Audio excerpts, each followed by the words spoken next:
do Getsemane. Percebamos que o texto que lemos revela a nós que os discípulos acompanharam a Jesus. Aleluia. Perceba que no Getsemane a multidão não está com Jesus. Perceba que aqueles que vão atrás dos milagres não estão com Jesus. Só estão os discípulos. E a Bíblia diz que Jesus começa a se distanciar dos discípulos na direção, na medida de um tiro de pedra. Aleluia. E quando Jesus se distancia, a ordenança aos discípulos é: ficai aqui e orai, para que vocês não entrem em tentação. Enquanto eu estou lá, do lado de lá, orando, eu preciso que vocês aqui orem. Eu preciso que vocês aqui não saiam da janela da oração, Aleluia. da janela da intercessão.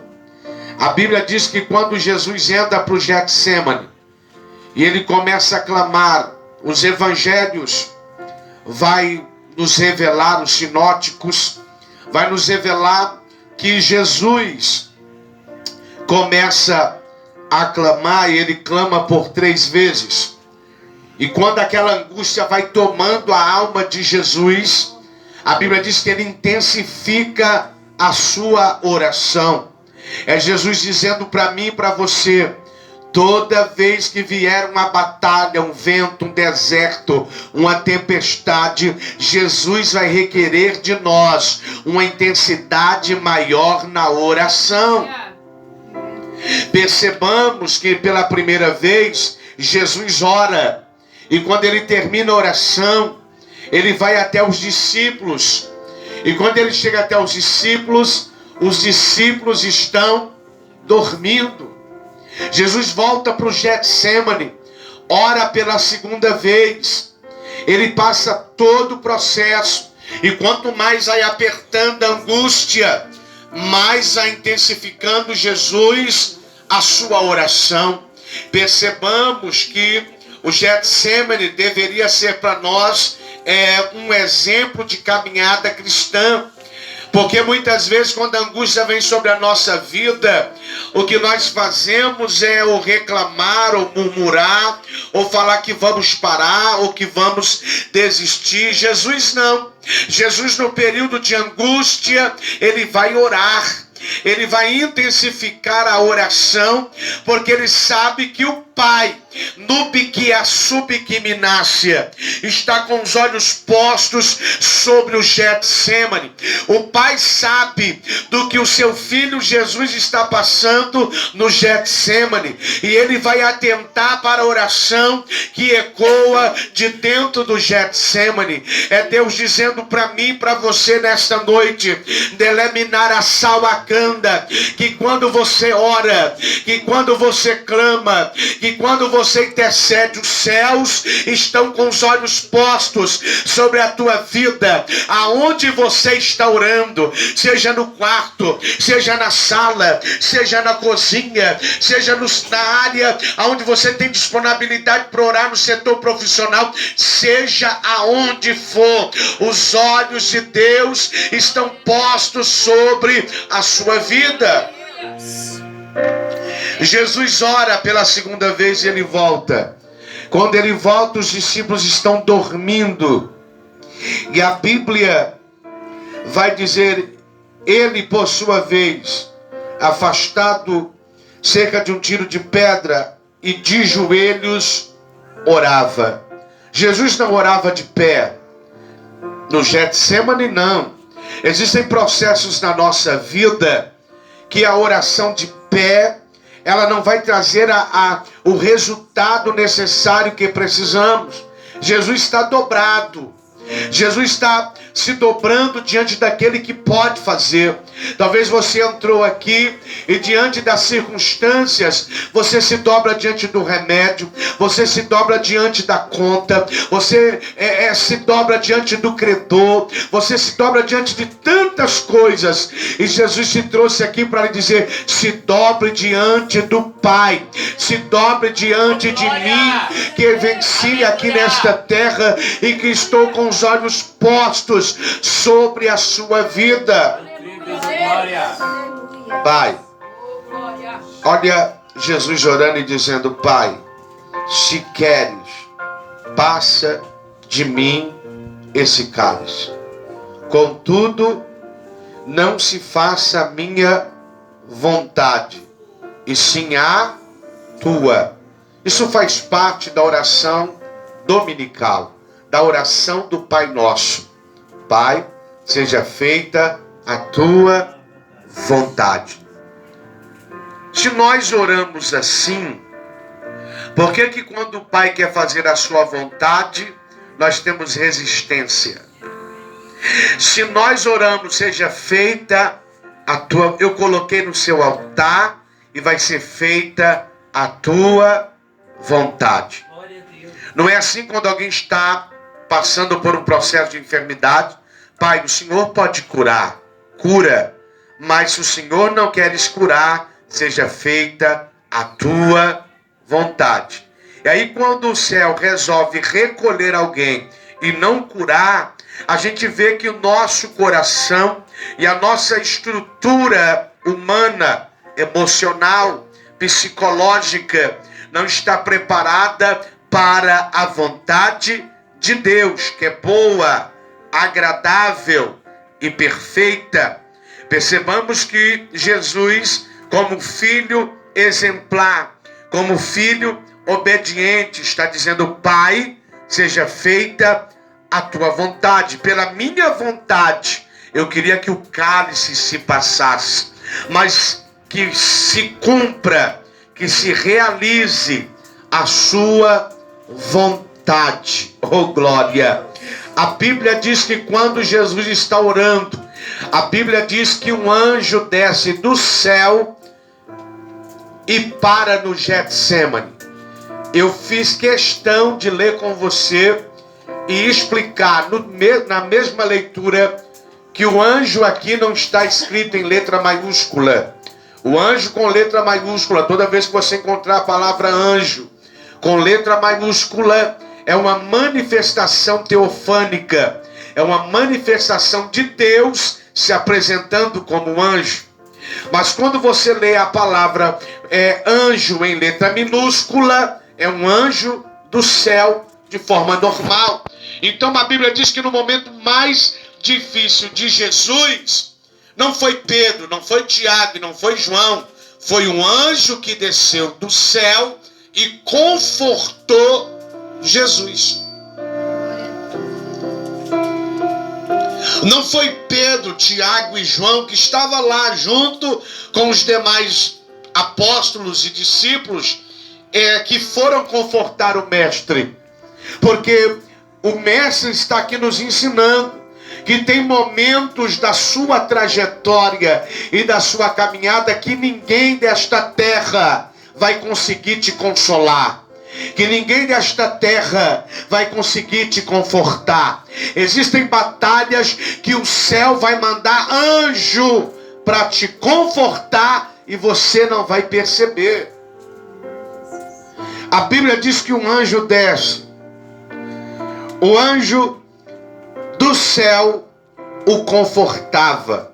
Por quê? Porque agora ele vai entrar no processo de agonia. A Bíblia diz, o doutor Lucas era um doutor da medicina egípcia. E Lucas vai entender que essa agonia vai dilatar os vasos sanguíneos do corpo de Jesus, ao ponto de quando ele começar a suar, o seu suor se transformar em gotas de sangue. Pense comigo no tamanho da agonia que Jesus estava.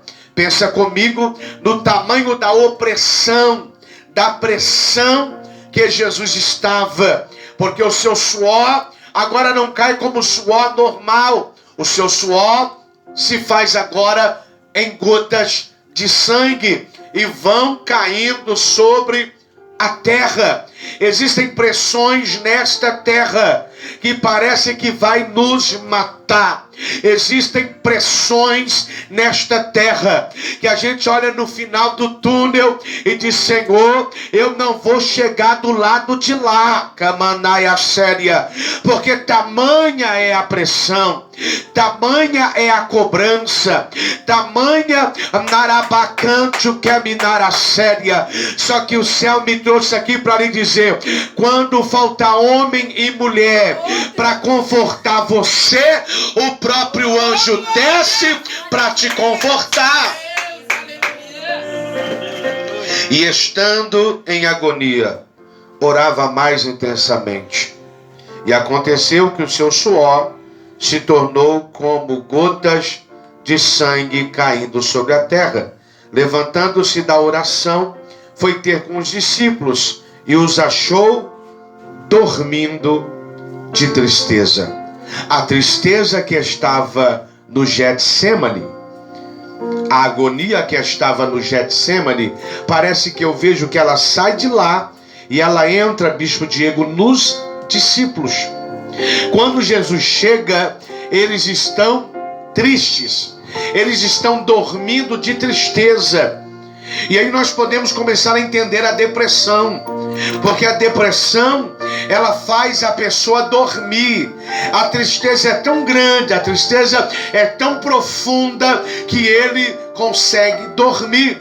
Jesus não dorme, mas aqueles que estão do lado de fora, no biquiacebe cante o revasnai, ainda sendo preparados, ainda não estão prontos, mas estão sendo preparados, vão dormir de tristeza.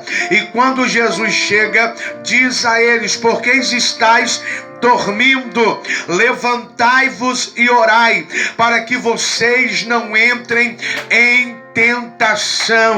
Oh glória! Jesus está dizendo: orai. O segredo da vitória, o segredo do milagre, o segredo da cura, o segredo da porta aberta, o segredo de uma vida espiritual estabilizada, o segredo da vida amorosa estável, o segredo da prosperidade está na vida pautada na oração. Quanto mais ora, tem mais poder. E quanto menos ora, menos tem manifestação de Deus. É por isso que Jesus está dizendo: orai, para que vocês não entrem em tentação. Por quê? Porque se eu e você não orarmos, todavia, quando vier as tentações, você não terá estrutura para suportar as tentações. Mas se você tem uma vida de oração e vigia, porque a oração tem que andar com uma vigilância. Orai e vigiai, oh glória, no piquia séria. Se você ora e vigia, se você vigia e ora, pode ter certeza que o diabo não vai achar nenhuma legalidade, nenhuma brecha para tentar contra a tua vida, oh glória. Eu termino a minha fala. Jesus, ele vence o Getsemane. Perceba que no Getsemane, pastor Felipe falou aqui que quando Judas beija o rosto de Jesus, Jesus diz para ele: amigo, vai e faz depressa o que você tem para fazer.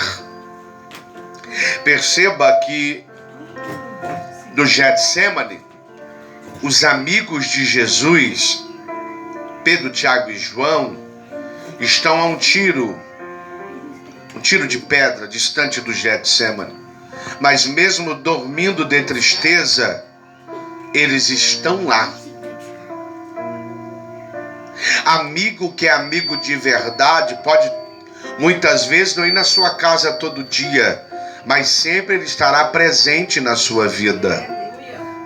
Ele sempre estará presente em momentos que você menos esperar. Jesus entendeu que a tristeza entrou na alma deles e que se eles tivessem orado constantemente, a tristeza não tinha entrado. Jesus vence o Getsemane. O Getsemane é considerado o lugar da prensa, para que possa produzir o melhor azeite. Deus vai te colocar em prensas, meu irmão, para extrair de você o seu melhor. É por isso que muitas vezes você passa por situações e não as entende. Por quê?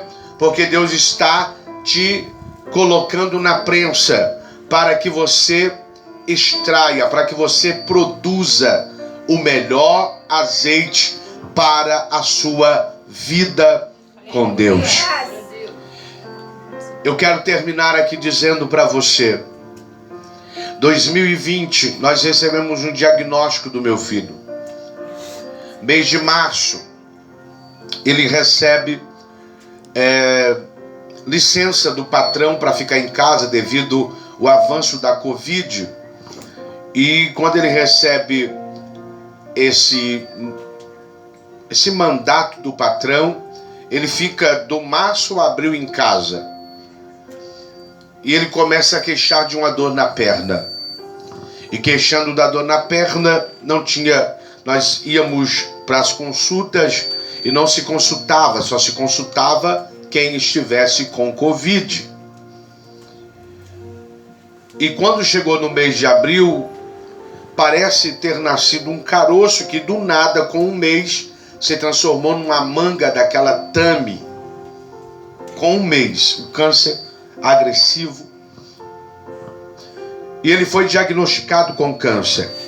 Eu me lembro que nós entramos pela porta da oncologia em Apucarana, cidade vizinha onde moramos, em Califórnia, e quando o doutor Anselmo pegou a ressonância, a tomografia, ele disse: o seu filho está com câncer. Ele não mandou recado, ele não deu uma volta, ele disse: o seu filho está com câncer. E só tem duas soluções: quimioterapia ou amputação da perna, porque o câncer deu abaixo do joelho, na tíbia, e por ser metástase subiu para o pulmão, e do pulmão subiu para a cabeça. Mas o tempo que ele ficou conosco aqui estava no pulmão, estava na perna, que é a raiz, na tíbia, e subiu para o pulmão, e nos seus últimos dias subiu para a cabeça. Começou o processo. Amputou-se a perna, não resolveu. Abriu um dos lados do pulmão para fazer a cirurgia, não resolveu. Foi a Belo Horizonte, nossa terra natal, pelo aparato da família, pelo hospital mais considerado melhor da América Latina, Hospital da Baleia, e ele começou ali com a expectativa de viver, porque era um jovem de apenas 20 anos de idade, naquele tempo com 21 anos, com sonhos, projetos, estava noivo, e ele dizia para mim: meu pai, quando eu pastorear, eu não quero cuidar de igreja em cidade pequena. Eu quero que o Senhor abra uma igreja em São Paulo, em Belo Horizonte, no Rio de Janeiro, e me coloque numa cidade grande. E eu perguntava para ele: meu filho, por que você não quer cuidar de uma igreja numa cidade pequena? E ele dizia: pai, eu vejo as suas batalhas, e a cidade pequena, ela te dá algumas vantagens, mas te dá alguns prejuízos.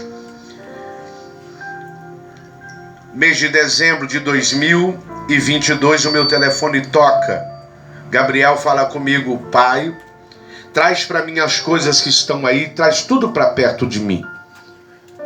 Meu carro estava sendo preparado para pegar viagem alguns dias, mas eu não tinha os recursos para pegar a estrada. E Deus fez um movimento, levantou algumas intercessoras nossa pessoal da cidade de Marília, e essas irmãs uniram, levantaram o recurso e falou: estamos mandando dinheiro para o senhor e agora para o senhor pegar a estrada.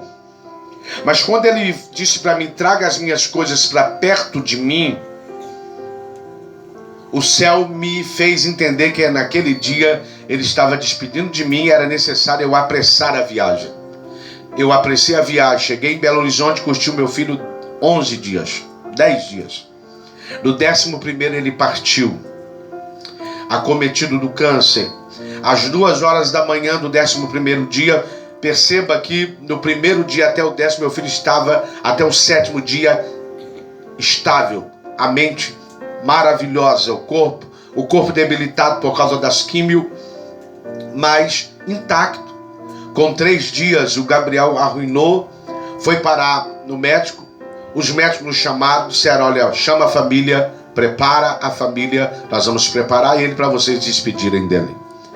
Na madrugada ninguém quis ficar com ele durante a noite, com medo dele morrer e ninguém ter estrutura. Eu disse, eu passo com ele.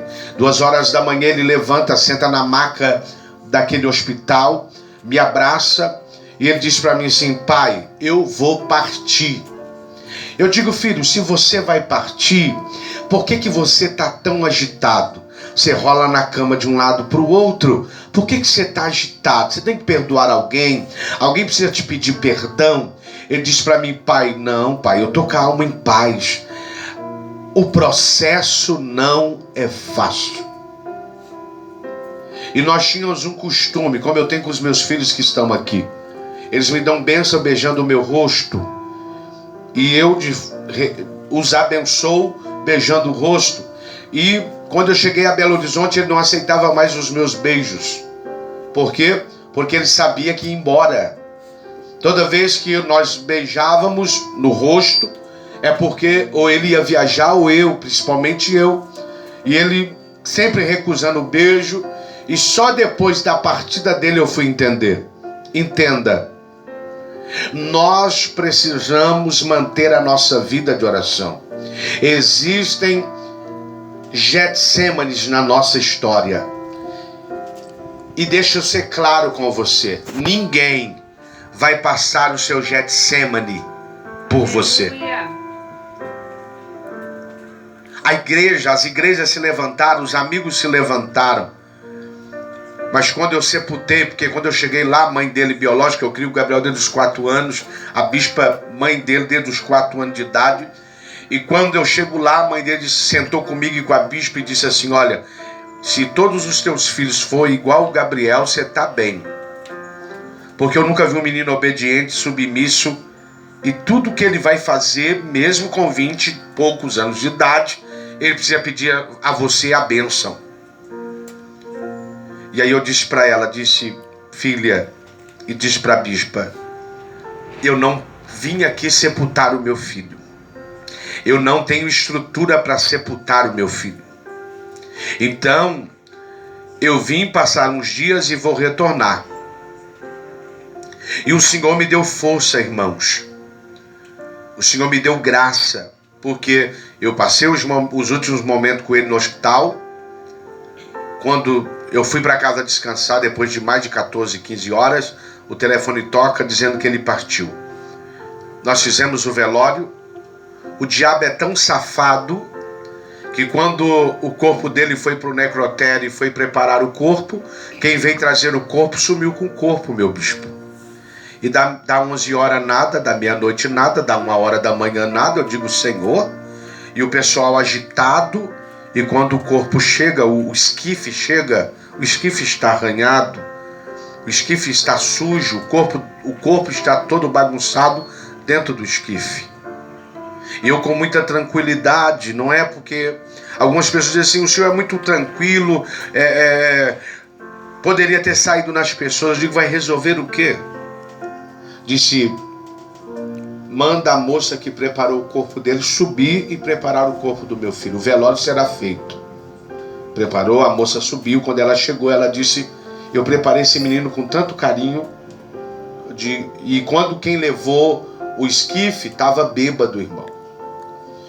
E aquele alvoroço, acalmando todo mundo, disse, aqui não, aqui está um corpo de um justo.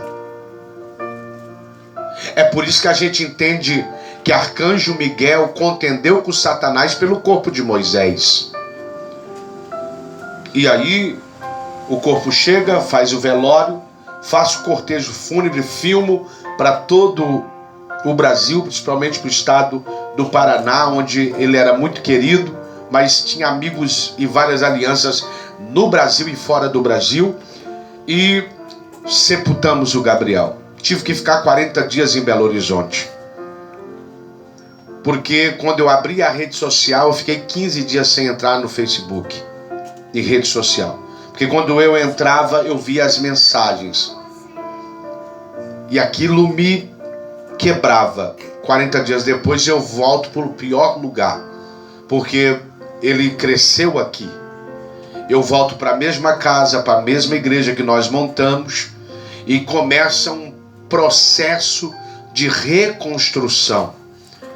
Eu acredito que eu passei por um período de depressão e não percebi, porque eu perco o meu filho em dezembro, perco a minha mãe que vence o Covid com sequela 3 meses depois, alguns meses depois eu perco o meu tio, e agora em agosto do ano passado eu perco a minha sogra. Tudo intercessor. Então entenda, quando lhe faltar as pessoas mais importantes da sua vida, o Senhor vai enviar o anjo. E se ele não enviar um anjo do céu, ele enviará pessoas que serão como anjos, que serão importantes para a sua vida, para o seu crescimento, para o seu avanço espiritual, ministerial, social, emocional, psicológico. Toma posse dessa palavra. Eu não sei porque o Senhor me mandou contar o testemunho, né? Mas eu tenho certeza que Deus está falando com alguém aqui nessa noite. Eu quero te convidar a se colocar sobre os pés. Eu quero orar com você.